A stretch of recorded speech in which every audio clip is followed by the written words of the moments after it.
恢复的挺好的？还是慢慢一点点，每一天都会有一些好转嘛。然后，但这个可能也不能操之过急吧，也需要还有一段经历的这种康复，包括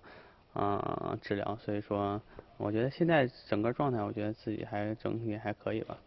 细看好像胡子什么都长出来了，这个是也比赛前的一些小习惯吗？还是什么？没有，那我也不能留成哈登那样。那这两天就戒了。然后马上就亚锦赛了，然后可能像许昕他会说这是他的家乡啊，想有一个好的表现。那对你来说有什么样的目标吗？对我来说，还是希望坚持自己的一贯风格吧。首先，这次好像就参加两项，一个团体，一个单打。然后团体是必须要拿的吧，然后单打还是尽自己最大的努力去打好吧。但真能打什么样，自己也不敢说，所以还是这样的心态吧。队伍好像也给你配了一个国外的一个，就是康复师还是理疗师，好像对咱们队伍每一个中点队员的保护现在也加强了很多。对，确实说这2年中国也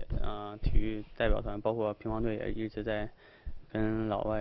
外国这种康复还是有交流，包括也有学习地方，也是这次能够。其实之前奥运会的时候也会有这种外国这种医生，包括康复来跟着我们，但可能现在能够更加针对就是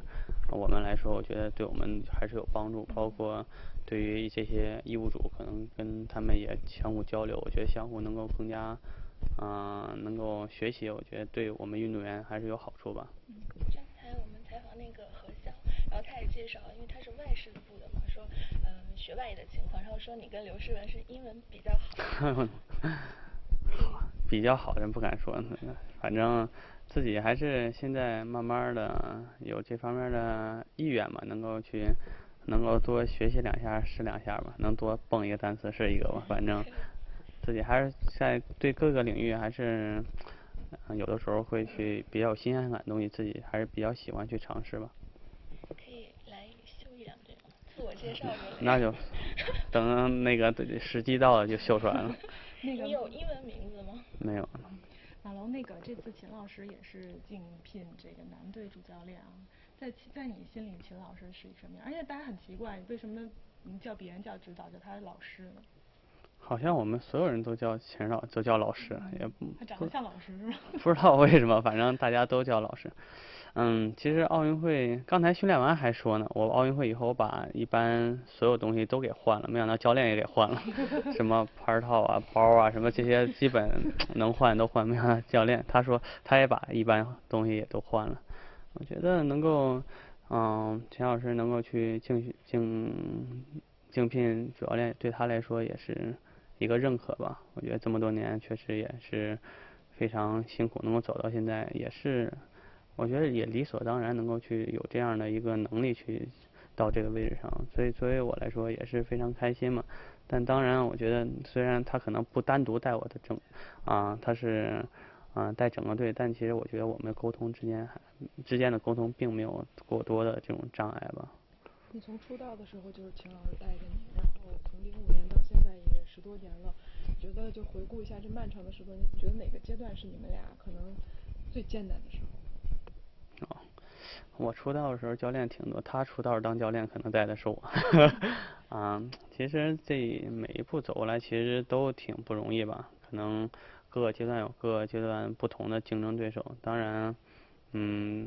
其实你要是朝着这种最后这种奥运会冠军这样一个目标去走，其实中间要克服无论是世锦赛团体啊这种报名，包括世锦赛单打、世界杯单打，每一个冠军可能